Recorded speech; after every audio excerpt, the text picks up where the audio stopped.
नमस्कार दोस्तों, मेरा नाम है अतुल सिंह और इस वीडियो में हम बात करेंगे अधिगम के प्रकार तथा अधिगम को प्रभावित करने वाले कारक। जैसा कि आप जानते हैं, पिछली वीडियो में हमने अधिगम क्या होता है, अधिगम की जो विभिन्न परिभाषाएं हैं विभिन्न मनोवैज्ञानिकों द्वारा दी गई है और तथा अधिगम की जो विशेषताएं हैं उन पर हमने डिटेल में चर्चा की है। और इस वीडियो में हम बात करेंगे अधिगम के प्रकार तथा उनको प्रभावित करने वाले कारक। तो अधिगम के मेनली 3 प्रकार होते हैं। एक सेंसरी मोटर लर्निंग, जिसे हम इमोशनल लर्निंग कहते हैं, और दूसरा मोटर लर्निंग जिसे डायनामिक लर्निंग कहते हैं, और तीसरा जो है इंटेलेक्चुअल लर्निंग। तो सबसे पहले बात करते हैं जो सेंसरी मोटर लर्निंग होता है, ये होता क्या है। जब अधिगम संवेदनशील क्रियाओं द्वारा होता है तब उसे हम इमोशनल लर्निंग या तो सेंसरी मोटर लर्निंग कहते हैं। और इस लर्निंग में जो भी मोटर कैपेसिटी होती है उसका भी प्रशिक्षण होता है। और इस अधिगम में जो बच्चे हैं, इसमें जो बच्चे हैं वो दैनिक व्यवहार में जो भी बातें सम्मिलित होती हैं उनको वो अनुकरण द्वारा सीखते हैं। जैसे कि इसके जो एग्जाम्पल हैं वो बहुत ही इंपॉर्टेंट है। आप जितने भी मैं स्टेजेस बता रहा हूँ और जो भी इनके एग्जाम्पल बता रहा हूँ वो आप नोट करते जाइएगा, क्योंकि ये एग्जाम्पल पेपर की दृष्टि से बहुत ही इंपॉर्टेंट है। तो इनके एग्जाम्पल मान लीजिए है तैरना, टाइप करना, साइकिल चलाना, ईटीसी, ये इनके एग्जाम्पल हैं। और दूसरी स्टेज जो है यह है गामक अधिगम या मोटर लर्निंग। अब इसके बारे में हम बात करेंगे, ये क्या होता है। तो ये जो गामक लर्निंग है, जब कोई भी अधिगम व्यक्ति अपने शरीर द्वारा विभिन्न क्रिया करके सीखता है तो उसे हम गामक अधिगम कहते हैं। तो इसमें जो गामक अधिगम है, मोटर लर्निंग, इसमें होगा क्या, बच्चा कोई भी अधिगम वो अपने शरीर की क्रियाओं द्वारा, विभिन्न क्रियाओं द्वारा सीखेगा। और इसमें ये जो अनुकरण, ये इसमें जो अधिगम होता है ये अनुकरण विधि द्वारा होता है। अनुकरण क्या होता है, दूसरों से सीखना, दूसरों की नकल करके सीखना, ये अनुकरण विधि द्वारा होता है। ये शैशवावस्था में ही होता है। ये जो गामक अधिगम है ये शैशवावस्था में होता है। और गामक अधिगम में जो है, जब ये गामक अधिगम जो है जब शरीर के विभिन्न अंगों द्वारा ही होगा तो इसमें ये ज़्यादा इम्पोर्टेंट हो जाता है कि जो बच्चा है वो जब कोई अधिगम कर रहा है तो वो अपने अंगों पर नियंत्रण अच्छी तरीके से करे, और जितने अच्छी तरीके से वो नियंत्रण करेगा अधिगम भी उतना अच्छा होगा। तो और समस्त शारीरिक कुशलताएं जो होती हैं इसमें सम्मिलित किए जाते हैं। मतलब जो भी शारीरिक कुशलताएं होंगी वो इस अधिगम में सम्मिलित की जाती हैं। इस अधिगम के जैसे कुछ उदाहरण देख लीजिए, जैसे कि सिर उठाना, देखना, बैठना, चलना, ये सब इसके एग्जाम्पल हैं। और जो तीसरा ये है वो है इंटेलेक्चुअल लर्निंग। अब ये भी 3 प्रकार के होते हैं, प्रिसेप्चुअल लर्निंग, कॉन्सेप्चुअल लर्निंग और एसोसिएटिव लर्निंग। तो ये तीनों क्या होते हैं इसको हम डिटेल से एक एक करके देखते हैं। तो पहला हम देखेंगे इसको प्रत्यक्षीकरण भी कहते हैं। तो ये होता है क्या है, प्रिसेप्चुअल लर्निंग। इसमें जो बच्चा है वो अपनी ज्ञानेंद्रियों द्वारा किसी भी चीज़ का जो वो अधिगम करेगा वो अपनी ज्ञानेंद्रियों द्वारा प्रत्यक्ष रूप से करता है। जैसे इसमें कोई भी बच्चा जो है वो किसी भी वस्तु को देखकर, सुनकर, स्पर्श करके उसका ज्ञान प्राप्त करता है। और उसे प्रत्यक्ष रूप में देख के, सुनकर, स्पर्श करके जब वो ज्ञान प्राप्त करता है तो वो जो अधिगम होता है उसे प्रिसेप्चुअल लर्निंग या प्रत्याक्षात्मक सीखना या अधिगम कहते हैं। ये अधिगम जो होता है वो शैशवावस्था और बाल्यावस्था में होता है। इस शैशवावस्था बाल्यावस्था के जो बच्चे होते हैं वो इस प्रकार के अधिगम से सीखते हैं। और उसके बाद जो है दूसरा है उसकी हम बात करते हैं। दूसरा कॉन्सेप्चुअल लर्निंग, ये क्या होता है। तो कॉन्सेप्चुअल लर्निंग को हिंदी में वैचारिक कहते हैं। तो इसमें होता क्या है कि जो भी बच्चा होता है, जो उसके साधारण ज्ञान है या अनुभव प्राप्त कर लेता है, इसमें बच्चा जब जो इस स्टेज का बच्चा होगा वो एक साधारण ज्ञान तथा उसको कुछ अनुभव प्राप्त कर लेता है। तो वो अपने साधारण ज्ञान और जो उसके अनुभव हैं उसके आधार पर, उसके ही बेस पे जब वह रीजनिंग जैसे तर्क करना, थिंकिंग, चिंतन करना और इमेजिनेशन, कल्पना करना, जब वो अपने ज्ञान और अनुभव के द्वारा जब ये तीनों चीज़ें करने लगता है, चिंतन, तर्क और कल्पना, और इन्हीं के बेस पर वह सीखने लगता है, तो इस प्रकार के सीखने को हम कहते हैं कॉन्सेप्चुअल लर्निंग।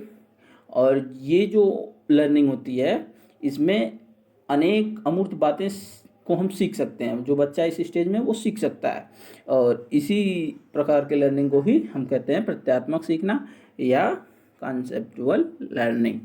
और अब उसके बाद जो है तीसरा है एसोसिएटिव लर्निंग या सचार्यात्मक अधिगम।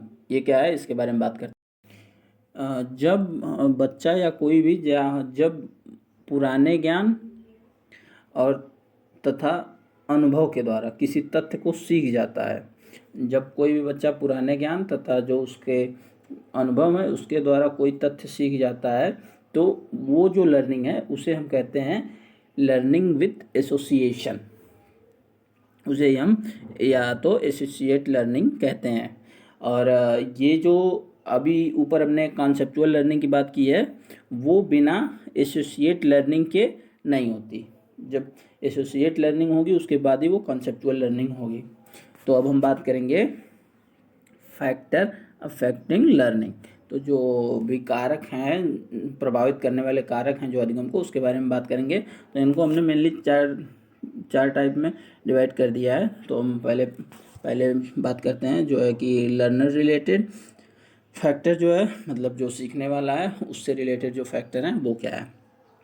तो इसमें देखिए पहला है इंटेलिजेंस लेवल। अब कोई भी अधिगम जब होगा तो उसमें इंटेलिजेंस बहुत ही ज़्यादा इम्पॉर्टेंट होता है। अगर मान लीजिए बच्चा जो है उसका अगर आईक्यू लेवल ज़्यादा है तो वह किसी कार्य को आसानी से सीख सकता है, जल्दी सीख सकता है, कम गलती करके सीख सकता है। लेकिन जब किसी बच्चे का आईक्यू लेवल कम है तो वह किसी कार्य को करने के लिए ज़्यादा समय ले सकता है, ज़्यादा गलतियां कर सकता है। और जिसका आईक्यू लेवल एकदम ही कम है वो तो अधिगम कुछ कर ही नहीं सकता। तो ये हो गया इंटेलिजेंस लेवल। और दूसरा जो है मोटिवेशनल लेवल। तो मोटिवेशनल लेवल जो होता है मतलब जो भी प्रेरणा होती है, प्रेरणा किसी कार्य को करने के लिए बहुत ही ज़्यादा ज़रूरी होती है। जब कोई बच्चा कोई कार्य कर रहा है और उसके लिए वह आंतरिक रूप से इंटरनली मोटिवेट है तो वह अधिगम जो करेगा वो बहुत जल्दी कर लेगा अधिगम। अगर बच्चा किसी कार्य को करने के लिए वो केवल बाह्य रूप या एक्सटर्नली मोटिवेट है तो वह अधिगम उतना अच्छा नहीं करेगा जितना कि इंटरनली मोटिवेटेड लड़का करता है। तो मोटिवेशन, और जब तक बच्चा किसी कार्य को सीखने के लिए मोटिवेट नहीं होगा तो वह उसमें इंटरेस्ट ही नहीं लेगा उस कार्य करने के लिए, तो अधिगम जो है वो प्रभावित हो जाएगा।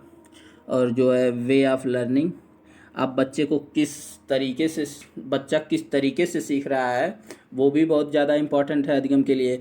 बच्चा एक सही वे से सीख रहा है तो वो जल्दी अधिगम कर लेगा। अगर वो गलत तरीके से सीख रहा है तो उसे अधिगम करने में समय लगेगा, हो सकता है वो अधिगम कर भी ना पाए। और उसके बाद बात करेंगे जो है प्रैक्टिस किसी भी अधिगम को करने के लिए बहुत ही ज़्यादा ज़रूरी है। प्रैक्टिस जितना ज़्यादा कोई व्यक्ति या बच्चा करेगा किसी कार्य को करने के लिए, वो उस कार्य को करने के लिए जितना ज़्यादा प्रैक्टिस करेगा वो उतना अच्छे तरीके से उस कार्य को कर लेगा। और वो जितने ज़्यादा प्रैक्टिस करेगा उतने धीरे धीरे उसके जो समय होंगे किसी कार्य करने के लिए, अब प्रैक्टिस से उसके जो समय है वो कम हो जाएंगे, उसकी जो गलतियां हैं वो कम हो जाएंगी और वो आसानी से काम कर लेगा। तो प्रैक्टिस भी बहुत ज़्यादा इम्पॉर्टेंट है। अब उसके बाद जो है जो फिजिकल एंड मेंटल हेल्थ, तो अगर बच्चा जो है अगर मान लीजिए जो अधिगम कर रहा है वो फिजिकली रूप से फिट नहीं है, अगर वो फिजिकली रूप से फिट नहीं है तो वो अधिगम नहीं कर पाएगा। तो इसलिए जैसे कि अगर कई विद्वानों का मानना है कि जो है कि एक जो स्वस्थ मस्तिष्क होता है वह स्वस्थ शरीर में ही निवास करता है। तो अगर स्वस्थ जो शरीर है, मानना है कि साइकोलॉजी का, अगर स्वस्थ शरीर है, फिजिकल ग्रोथ अगर बच्चे की सही है तो उसका मस्तिष्क भी स्वस्थ होगा ही। तो लेकिन ये ज़रूरी नहीं है कि उसका मस्तिष्क स्वस्थ ही हो, तो इसलिए यहाँ पे कहा गया फिजिकल एंड मेंटल हेल्थ। अगर बच्चे का जो है मेंटल हेल्थ भी अगर सही नहीं है तो वो भी अधिगम नहीं कर पाएगा। अगर मान लीजिए बच्चे का मेंटली रूप से अगर वह स्वस्थ न रहे तो जो बालक का डेवलपमेंट है वो सही से नहीं हो पाएगा। और इस जो उसका ये जो कारण है उसका मेंटली फिट ना होना, ये उसके लिए तथा समाज दोनों के लिए एक बोझ बन जाता है। और जैसा कि हेडफील्ड ने कहा है कि संपूर्ण व्यक्ति के संपूर्ण एवं समन्वित कार्यशीलता को मानसिक स्वास्थ्य कहा जाता है। तो इसलिए मेंटली और फिजिकली रूप से फिट होना बहुत ही ज़रूरी है बच्चों को अधिगम के लिए। और जो है कि एज, उसके बाद है एज एंड मैच्योरिटी। अब बच्चा जो है अगर मान लीजिए कम एज का है, आप उसको मान लीजिए बच्चा क्लास 5th का है, आप उसको मैथ देंगे क्लास 8th की, तो वो बच्चा नहीं कर पाएगा, वो अधिगम 1 नहीं कर पाएगा, क्योंकि वो उसके एज से बहुत ऊपर है। इसलिए किसी भी बच्चे को या जो भी हो, जो भी कार्य आप उसे सिखा रहे हैं या जो भी उसे करने को दे रहे हैं वो उसके एज को देखते हुए ही देना चाहिए, इसलिए एज भी फैक्टर है। अब ये जो मैच्योरिटी है ये क्या होता है, तो बेरिंग ने कहा है कि परिपक्वता एक सेकेंडरी डेवलपमेंट है जिसका अस्तित्व सीखी जाने वाली क्रिया या व्यवहार के पूर्व होना आवश्यक है। शारीरिक क्षमता के विकास, जो शारीरिक क्षमता का विकास है उसे ही परिपक्वता कहा है इन्होंने। और कालसैनिक मानते हैं कि परिपक्वता और सीखना जो है यह पृथक प्रक्रियाएं नहीं है, वरन ये एक दूसरे पर निर्भर हैं। इनके कहने का मतलब क्या है, जो मैच्योरिटी है और जो लर्निंग है, मैच्योरिटी और अधिगम दोनों ये एक दूसरे से अलग नहीं है, ये एक दूसरे पर डिपेंडेंट है। और तो ये हो गया। और जो दूसरा फैक्टर है टीचर रिलेटेड फैक्टर, इस पर हम बात करते हैं। तो इसमें सबसे पहले हम बात करेंगे प्रेजेंटेशन। अगर अब देखिए प्रेजेंटेशन कैसे अधिगम को प्रभावित करता है। अब प्रेजेंटेशन अगर मान लीजिए कोई टीचर है, वो उसे जो टॉपिक पढ़ानी है क्लास में, अगर वो उसको अच्छे तरीके से तैयार करके आया है तो वो अगर प्रेजेंटेशन अच्छा करेगा तो बच्चों को आसानी से बच्चे उसे सीख सकते हैं। तो उनको अधिगम करने में ज़्यादा मेहनत नहीं होगी और वो आसानी से अधिगम कर लेंगे। अगर प्रेजेंटेशन सही नहीं है तो वो बच्चा अधिगम आसानी से नहीं कर पाएगा और कुछ बच्चे तो कर भी नहीं पाएंगे। और उसके बाद जो है नॉलेज ऑफ साइकोलॉजी। अब मान लीजिए जैसे कि टीचर को अगर साइकोलॉजी की नॉलेज नहीं है, उसे ये नहीं पता है कि किस स्टेज में, किस उम्र में बच्चा किस स्टेज में है और वह उस स्टेज में किस तरीके से सीखेगा। अगर बच्चा यह कार्य कर रहा है, मान लीजिए बच्चा कोई अगर गलत कार्य कर रहा है तो वह उससे ये समझ जाना चाहिए कि अगर साइकोलॉजी अगर टीचर को आती होगी तो वो समझ जाएगा कि बच्चा ये उसके लक्षण है, तो मतलब ये इस स्टेज में है और इसको हम इस तरह सिखाएंगे तो यह लर्निंग कर लेगा। तो इसलिए साइकोलॉजी बहुत ही ज़्यादा इम्पॉर्टेंट है अधिगम के लिए। और उसके बाद जो है नॉलेज ऑफ सब्जेक्ट। अगर टीचर को सब्जेक्ट की नॉलेज नहीं है तो फिर बच्चों को क्या पढ़ाएगा, तो वो भी अधिगम को अफेक्ट करेगा। मान लीजिए कुछ टीचर होते हैं जैसे उनको उतनी नॉलेज नहीं होती है, वो किताबी रूप से पढ़े होते हैं, और जो मान लीजिए एक टीचर है वो क्लास में जाता है और वो कुछ जो भी उसे लिखाना होता है, जो भी डिफिनेशन वो बुक से देखता है और बुक में जैसे लिखे रहती है वैसे ही वो बोल देता है और कहता है आप इसको याद कर लेना। अब बच्चे जो हैं वो अधिगम आसानी से नहीं कर पाएंगे। जब उनको कोई टीचर डिटेल से बताएगा कि ये परिभाषाएं हैं जो ये कह क्या रही है, इसका मतलब क्या है, उसको इमेजिनेशन करा देगा या उसको प्रत्यक्ष रूप से दिखा देगा कि ऐसे ऐसे इसके कहने का मतलब ये है, वो तो फिर अंदर से जो इंटरनली मोटिवेट होंगे लड़के, तब वो आसानी से अधिगम कर सकते हैं। तो इसे ही मान लीजिए इसे ही कहते हैं। मान लीजिए टीचर को सब्जेक्ट की खुद नॉलेज ही नहीं है तो वो फिर बच्चे अधिगम कहाँ से कर पाएंगे। तो ये भी अधिगम को प्रभावित करता है। और इसके बाद हम देखेंगे और जो बचे हैं। हाँ, तो उसके बाद देखिए टाइम टेबल।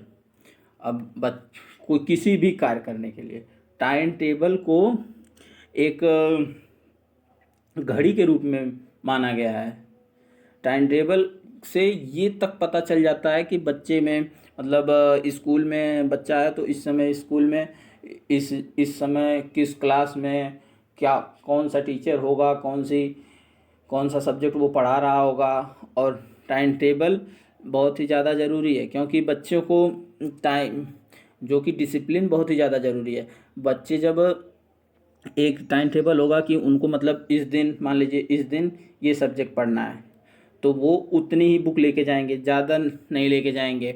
तो वो उस दिन फिक्स दिन वो पढ़ेंगे। और उनको टाइम टेबल ये होना चाहिए कि बच्चा इस समय यह पढ़ लिया यह सब्जेक्ट, तो इसके बाद इसको ब्रेक कितने का देना चाहिए। जैसे मान लीजिए कोई अगर कठिन सब्जेक्ट है तो उसके बाद ब्रेक बच्चे को थोड़ा ज़्यादा दे दें, तो उससे मेंटली रूप से वो प्रिपेयर फिर हो जाएगा। तो इसलिए टाइम टेबल भी बहुत ज़्यादा अफेक्ट करता है।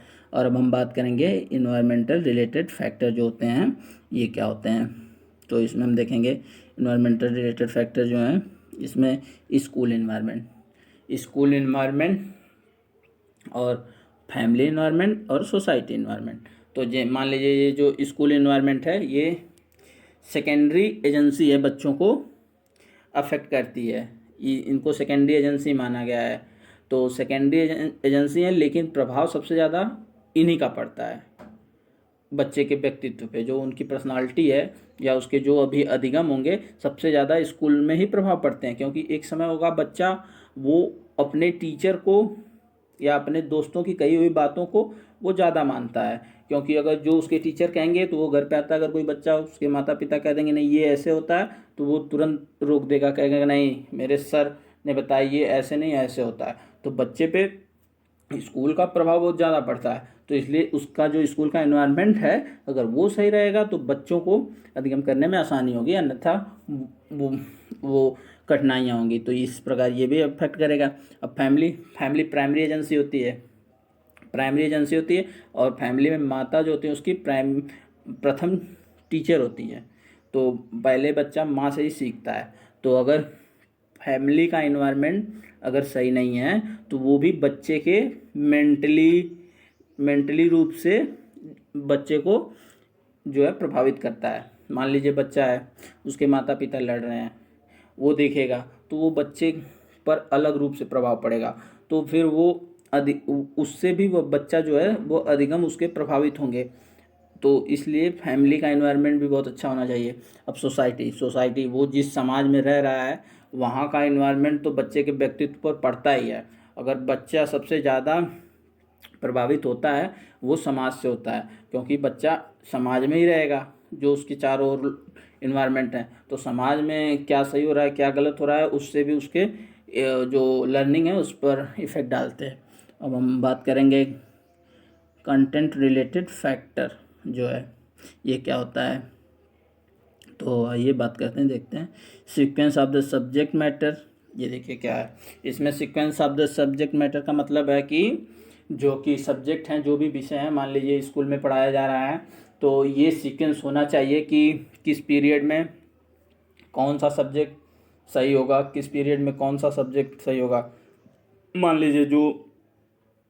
लीजिए जो कठिन सब्जेक्ट हैं उनको बच्चे को पहले या दूसरे पीरियड में पढ़ा देना चाहिए, क्योंकि बच्चे सुबह आएंगे तो उनका जो ब्रेन है वो ज़्यादा एक्टिव रहता है। तो उस समय कठिन सब्जेक्ट पढ़ लेंगे, उसके बाद इंटरवल के पहले ही पढ़ा दें, या तो जब इंटरवल ब्रेक होगा इंटरवल का उसके ब्रेक के बाद तुरंत पढ़ा दें।